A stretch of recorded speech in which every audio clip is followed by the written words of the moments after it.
The name of my civilization is Ryos, and my utopia isn't otherworldly. I tend to think of it as being on Earth, but I also tend to think of it around being the United States. So I was thinking, I'm so used to Georgian vegetation and I like it, so I wanted it to be around the latitude of Georgia. So what you're seeing now is a 3D representation of it. Cliffs are around it.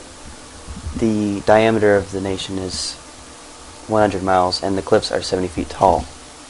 In the center of it is this great valley that's roughly 80 miles wide and is where most of the people will stay. It's relatively small. In the opening is where a dam will be. It's very integral to the society that there's only one entrance and one exit to said utopia. The cliff around my utopia acts as a barrier in which the only things that get in or out go through the hydroelectric dam. Ships that go in go through the bay port area to the bay docking area. Import resources or exported resources all go through the import-export center to act as regulatory customs. People go through the foreign processing station. This just helps make sure that people that go in are able to fit in within the society. People generally live inside the inner city area, but there is a rural country area designated to people who prefer it like that. It's its own tight-knit community, as with the inner circle city. The city area is the vast majority of people where few businesses are run. It's pretty much just houses. In the innermost of the city lies the governmental bodies and buildings.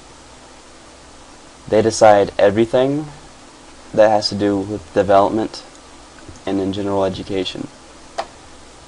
The city area is next to the media section, which is pretty much movies, foods, anything that people would want or need.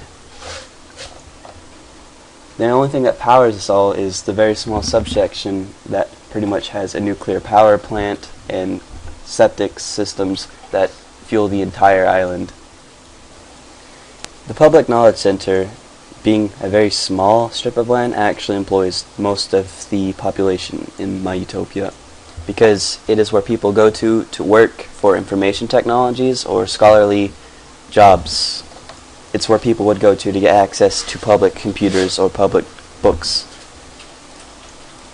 The business sector is all on its own. It provides the more tangible goods like foods and production of chemicals. It's next to the ocean, or lake as it would be, so it can be exported or imported through boats. Schooling is a very big priority in my utopia.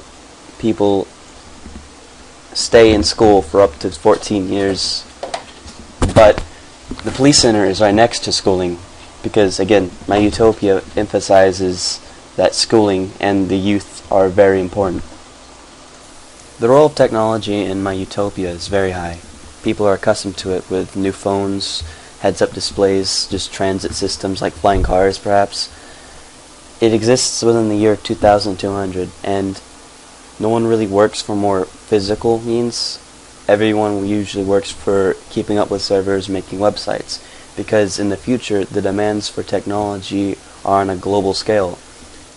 Like the United States, the citizens get to vote for whoever leads. Unlike the United States, it is a direct democracy to where your vote actually counts. Not no electoral college, your votes aggregate to elect your new leader.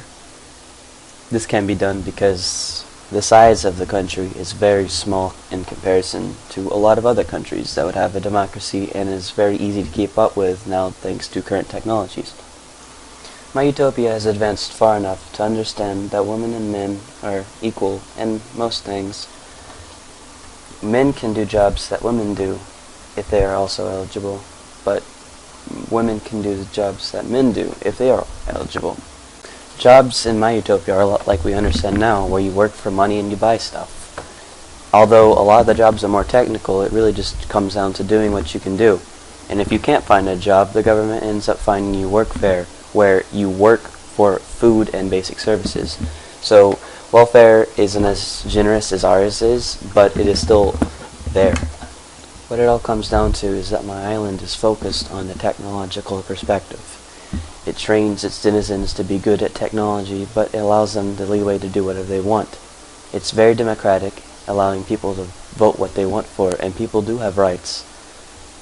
As technologically advanced as it may be, it's still eco-friendly. It minimizes pollution and keeps its environment relatively clean. It's also designed to be evolutionary and adaptable based on circumstances. And that is my utopia.